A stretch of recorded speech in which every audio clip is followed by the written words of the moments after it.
you doing, Facebook land? It's Dr. Coleman with the doctor's office, and we're here talking today about the difference between love and lust. And I know people are like, well, it shouldn't be any comparison, but we're about to break it down with Dr. Neckos. We're going to kind of break it down on why it's not so bad to be in lust, or why it's not so bad to be in love. It's going to be your decision, but we're going to go ahead and talk about it now. Come on up, Dr. Neckos. Hey, what's going on, Dr. Coleman? How you doing? What's going on, everybody? Well, like I said, I was asking about, we talking about real life stuff, and we're talking about the difference between love and lust. The reason why I bring it up is because I've seen a lot of people that want to fall in love, but then again, I see a lot of posts that say, forget love. So my thing is, when they say love is supposed to hurt, and I'm like, why would I want something that hurt? Lust ain't never hurting. When I, getting a woman and doing the things that you want to do with her, and then that be it. Sometimes that's all that is meant to be. What is your perspective on love and lust, and which one do you think is better? I can't say like which one is better, which one is worse, but lust is pretty much when you have this burning passion, you know what I mean, to be physical with somebody. And I think love is just something that, it keeps you with a person no matter what. And I'm glad you said it. Let's start with the lust part. You said it's a burning passion, but isn't that what makes a relationship good, that burning passion for someone? Yeah, but lust is I'm gonna say that it's on a time schedule. I think lust only lasts for so long before it either dies or turns into love. Okay, and so is it fair to say that you can begin with lust and then it translates into love? Yeah, I think at least 70% of relationships has to start with lust, because you have to be attracted to that person to even want to give up everything else just to be with just that person. I mean, unless there's other things involved, as far as if you're just trying to use that person for something. But, if you truly want to be with that person, I think lust has to translate into love. Well, let's talk about love for a minute, because I think a lot of times the word love is being thrown around so loosely, but I don't really think that people know what it means. I've heard a lot of, love is supposed to hurt. If it doesn't hurt, then you're not in love. I don't want anything to hurt. Who enjoys pain? Like, what person just like, when I was a little kid, I didn't want to get a woman. Why? Because it hurt. Right. So why would I want to be somewhere where I'm going to be hurt and my heart can be broken? There's some women that likes pain, but that's another subject. That's another subject. You know what I'm saying? But, I don't know, man. But does it make sense, or is it supposed to make sense? Is anything supposed to make sense? That's why we're sitting here talking about it. We don't have all the answers. We don't have any of the answers, really. But we still want to address these topics because they out here. I don't know, man. I don't know. See, as far as going to the love aspect, and it's just like I put a post up a couple weeks ago about the love and lust, because I've never seen somebody say their heart was broken from lust.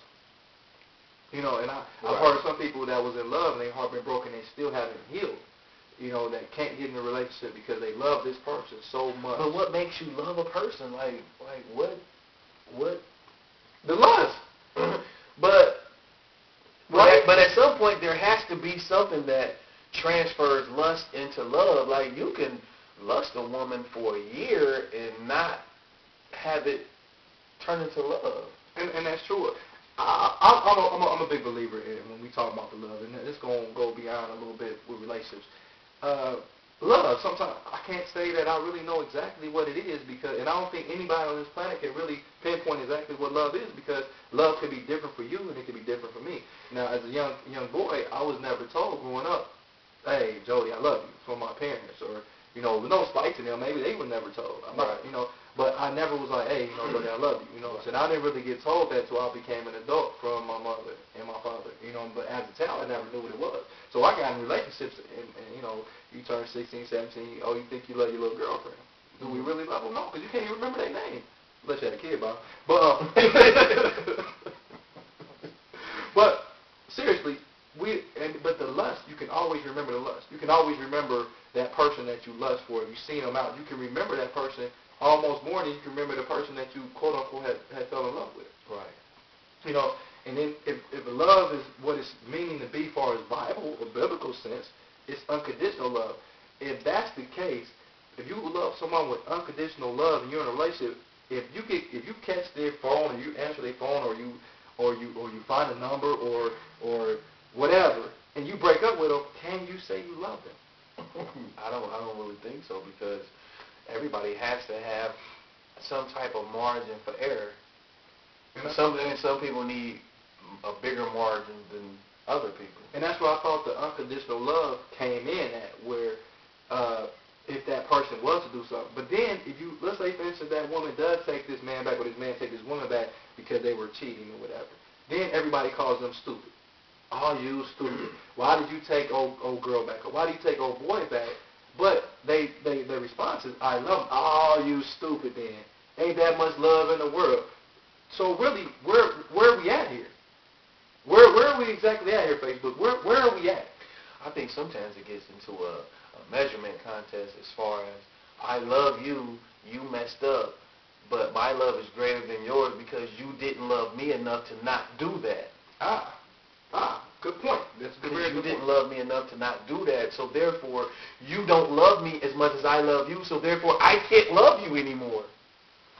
It makes sense. It makes sense, and it's amazing, because I know people out here, if you're watching, checking this out, y'all like, man, y'all probably looking at the screen, yelling at the screen, but y'all know what we're talking about, because there's so many people that are anti-relationships because my heart has been broken.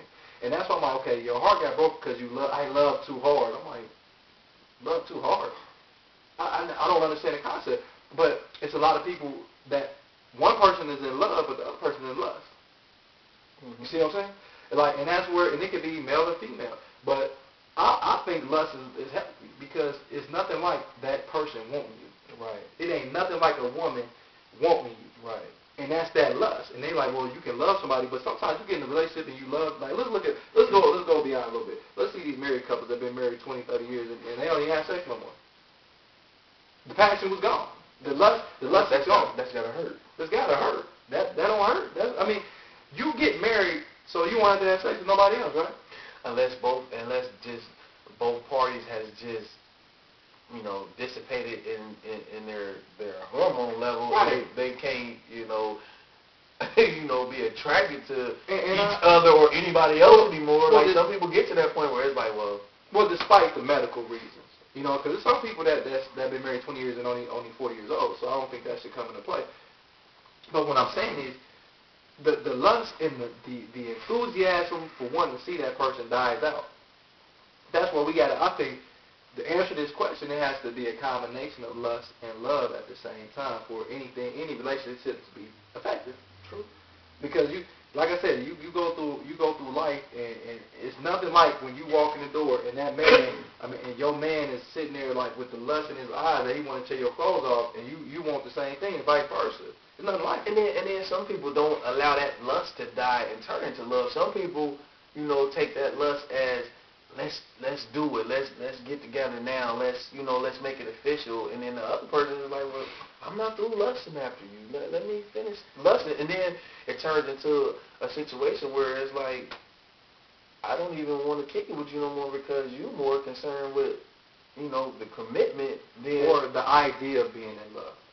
The idea of me falling in love with you, and I think that's where the fairy tale stuff come in at. And they like, oh, well, I'm going to fall in love with this person. And then that's when they get the dates like, oh, we've been together for a year, we should be in love. Not necessarily. Not necessarily. But as far as when we going back to, I think you got to have a combination of the two. And then when you think about love and lust, sometimes you think back and you think of men and women. Oh, the man is in love and the woman is in lust. No, that's not true. But the lust has to carry over into love, like you stated earlier. And I know y'all like, well, it seems like you're saying the same thing, but I'm not. So you got to have both of them at the same time to have a productive relationship. Mm-hmm. So which one is better? I don't know. Which one is worse? It just depends on the individual. Some people are not capable of being in love. Yeah, because they've been hurt so much. Not even, depending on how their childhood was, depending on, what happened. And it doesn't even have to be from a past relationship. It could be from family experience. Right. It could be from, just what you perceive life to be, as far as when you see how people's lives are, or you see other people's relationships, and you see what goes on in those relationships, and it's like, well, maybe this ain't for me. Right. Maybe this ain't for me. Maybe, I can't deal with just being in love with one person for this long amount of time. You got any final words for the audience? Just, if you're in lust with somebody, let the lust develop into love. Don't pressure it. Let it happen. If it happens, you've got yourself a winner. If it doesn't happen, it's like 4 billion people on the planet. You may just want to try again. Don't stop trying because that person didn't work out. Don't put everybody in that category because that individual didn't work out. All right. Well, thank you for coming on once again. Okay, Dr. Coleman. Check you out next segment. Once again, it's love and lust. Is one better? Still not sure. But I think that it's a great thing to be in lust and love at the same time, to have motivate you in a relationship to make sure that the fire continues to burn. So this is your host, Dr. Coleman, the doctor's office. Check us out.